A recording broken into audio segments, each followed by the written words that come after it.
गणपतये नमः। श्री गुरुभ्यो नमः।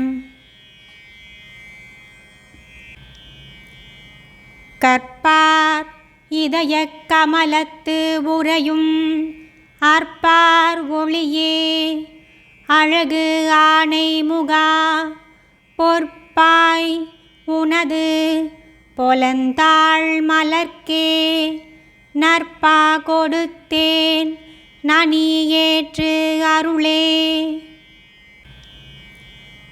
கற்பார் இதயக் கமலத்து உறையும் அற்பார் ஒளியே அழகு ஆணை முகா பொற்பாய் உனது பொலந்தாள் மலர்க்கே நற்பா கொடுத்தேன் நனி ஏற்று அருளே. हरि ओम्. अन्यथा चरणं नास्ति त्वमैव चरणं मम तस्मात् कारुण्यभावेन रक्ष रक्ष परमेश्वर.